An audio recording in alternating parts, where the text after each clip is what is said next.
नमस्कार दोस्तों, स्वागत है आप सभी लोगों का एक बार फिर से। इस वर्ष 2024 में नवरात्रि जो है 3 अक्टूबर से शुरू होगा, जो कि दोस्तों 12 अक्टूबर को समाप्त होगा। 3 अक्टूबर दिन गुरुवार को नवरात्रि प्रारंभ होगा और 12 अक्टूबर दिन शनिवार को समाप्त होगा। और इस वर्ष 11 अक्टूबर को अष्टमी और नवमी ये दोनों तिथि मनाए जाएंगे। तो दोस्तों इस वीडियो में मैं आप लोगों को नवरात्रि से पहले कुछ ऐसे सामग्री हैं जिसे आपको अपने घर से बाहर जरूर फेंक देना है। दोस्तों इससे माता रानी नाराज होती हैं।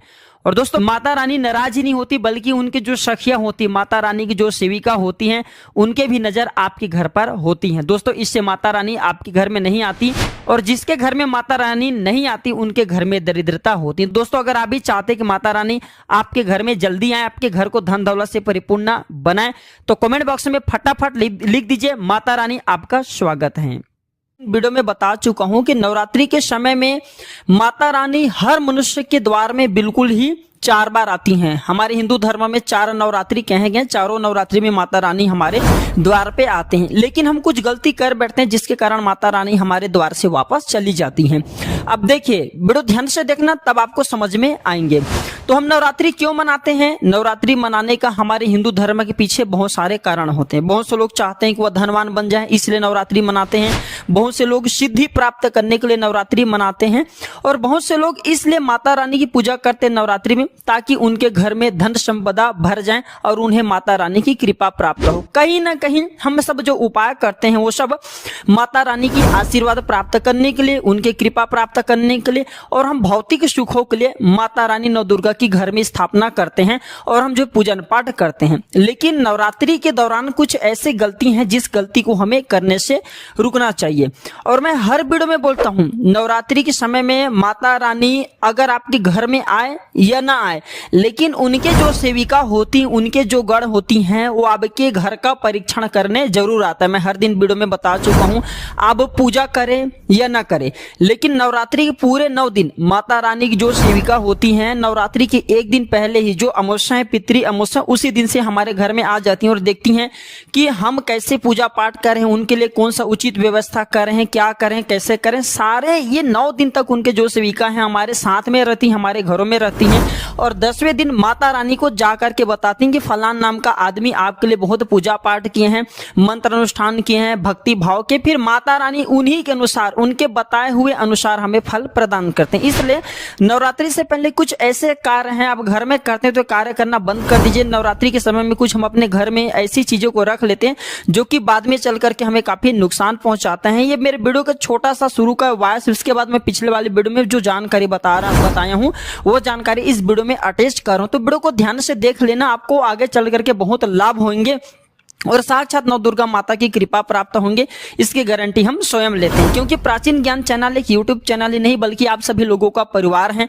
मैं चाहता हूं मेरे इस परिवार में जुड़े जितने भी आप मेरे वीडियो को देख रहे हैं, आप मेरे व्यूअर्स नहीं, मेरे परिवार के हिस्से हैं। आप सभी सदस्यों को मैं चाहता हूं कि अध्यात्म की अच्छी जानकारी हो, जितने भी हम देवी देवताओं को मानते हैं उनका पूर्ण रूप से कैसे हमें फल प्राप्त हो, सारे जानकारी मैं इस वीडियो में बताया हूं। तो वीडियो को ध्यान से देख लेना, और अगर आपके मन में कोई डाउट रहेंगे, कोई क्वेश्चन रहेंगे, तो कमेंट बॉक्स में पूछ लेना, बिल्कुल आपकी मदद की जाएगी। तो मैं दूसरे वीडियो जो जानकारी पिछले टाइम बताया था कि नवरात्रि से पहले हमें घर से क्या क्या चीजों को बाहर फेंक देना चाहिए, वह वीडियो अटैच करूं, ध्यान से देखना। जय माता दी।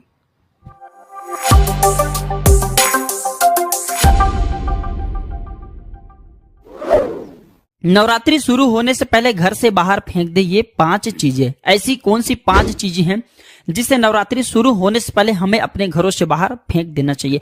धर्मशास्त्र कहते हैं माता रानी हर मनुष्य के द्वार में एक साल में 4 बार आती हैं, एक शारदीय नवरात्रि में, एक चैत्र नवरात्रि में और 2 गुप्ता नवरात्रि में। लेकिन हम सब ध्यान नहीं देते, इस वजह से माता रानी हमारे घर के द्वार से लौट जाती हैं। तो नवरात्रि जल्द शुरू होने वाले, आप भी नवरात्रि प्रारंभ होने से पहले अपने घरों से इन चीजों को हटा दीजिए। माता रानी का घर में आने का कारण है। जिस घर में माता रानी प्रवेश कर जाएं, जिस घर में माता रानी अपने चरण आकर के रख दे, वह घर स्वर्ग जैसा बन जाते हैं। फिर उस घर में अन्न धन की कमी नहीं होती, वह घर हमेशा धन वैभव से परिपूर्ण बने रहते हैं। उस घर में रोग दोष कला कलेश कभी भी नहीं व्यापते। तो आज की इस वीडियो में मैं आप लोगों को बताऊंगा नवरात्रि शुरू होने से पहले ये 5 चीजें आपको अपने घर से बाहर फेंक देनी है।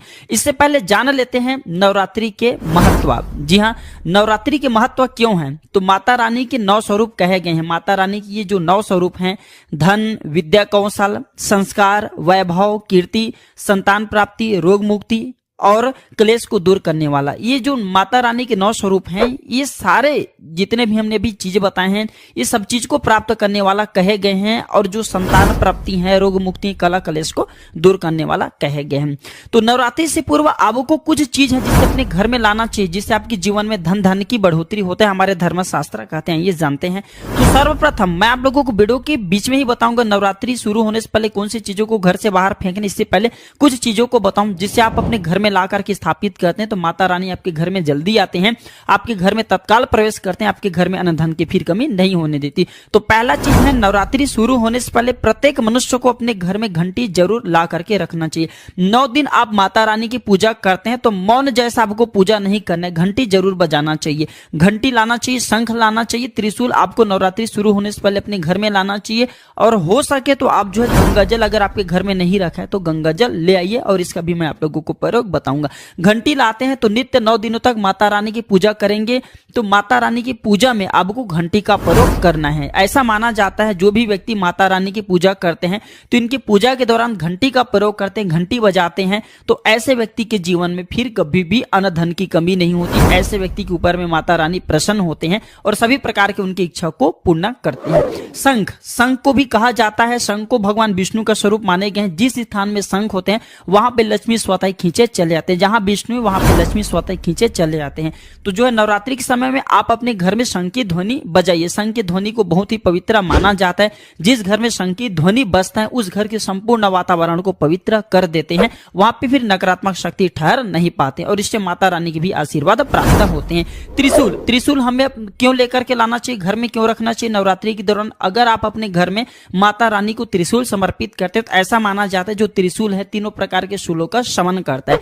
जिस घर में त्रिशूल रखा जाए उस घर में शत्रु आपको परेशान नहीं कर पाते। यानी कि आपकी कोई गुप्त शत्रु आपको निरंतर परेशान करते हैं, आपको समझ में नहीं आ रहे, तो माता रानी को नवरात्रि के दौरान त्रिशूल जो है अर्पित कर दीजिए, फिर देखना आपके शत्रु के सर्वनाश हो जाएंगे। इसके बाद है गंगा जल। गंगा जल भी हमें अपने घर में अवश्य ला करके रखना चाहिए नवरात्रि के पूर्व। क्यों रखना चाहिए? क्योंकि हम अपने घर की साफ सफाई करेंगे तो हमें गंगा जल का भी छिड़काव करना जरूरी है। और माता रानी को 9 दिन तक जब आप स्नान कराएं तो गंगा जल की कुछ बूंदे सादे पानी में डाल करके स्नान जरूर कराना। इस वीडियो में जानते हैं हमें नवरात्रि के दौरान कौन सी चीजों को घर से बाहर फेंक देना चाहिए। अगर आपके घर में, ध्यान से सुनिए, अगर आपके घर में अंडे रखे हैं या फिर शराब की बोतल रखे हैं तो इसे आपको अपने घर से बाहर फेंक देना चाहिए। अधिकतर लोग क्या करते हैं, कूड़े कबाड़े सामान है या फिर कोई भी ऐसे फालतू चीज है जिसे घर से बाहर नवरात्रि के समय में फेंकते हैं, लेकिन शराब की बोतल फेंकना भूल जाते हैं। ऐसा माना जाता है जिस घर में शराब की बोतल होता है उस घर में कभी भी माता रानी प्रवेश नहीं करती। शराब और अंडे सबको फेंकने के बाद भी एक काम अवश्य करना है, आपको गंगा जल से पूर्ण रूप से आपको अपने घर में छींटा मारना ताकि आपके घर के वातावरण पवित्र बन जाए। और एक काम अवश्य करना, अगर गंगा जल नहीं है तो मार्केट से गोमूत्र ला सकते हैं, गोमूत्र ला करके घर में छिड़क देने से घर के वातावरण पवित्र होते हैं। और कच्चे धूप दिखाना, आपको कच्चे धूप जला करके इसके धुएं पूरे घर में दिखाना है तो इससे घर के वातावरण पवित्र होता है, शुद्ध होता है। और जिस घर का वातावरण शुद्ध हो, पवित्र हो, उसी घर में देवी माता का वास होता है, उस घर में देवी माता निवास करती हैं। आप अपने घर से कूड़े कबाड़ा, मकड़ी की जाला, टूटा फूटा सामग्री, बंद घड़ी इत्यादि जो भी चीज है आप इसे जो है अपने घरों से बाहर फेंक दीजिए। इन चीजों को नहीं फेंकते तो घर में आपके कला कलेश रहेंगे, माता रानी आपके घर में प्रवेश नहीं करेंगे और आप हमेशा आप जो है निर्धन रहेंगे। तो आशा करता हूं कि छोटे से जानकारी आपके जीवन में कल्याणकारी साबित जरूर होंगे। नवरात्रि शुरू होने से पहले आप जो अपने घरों से सारे चीज को फेंक दीजिए। वीडियो अच्छी लगी तो इसे लाइक कीजिए। अगर आपको लगता है कि ये वीडियो यूजफुल है तो इसे आप जो अपने दोस्तों यारों में शेयर कीजिए ताकि उन्हें भी यह जानकारी प्राप्त हो। वीडियो देखने के लिए धन्यवाद। नमस्कार।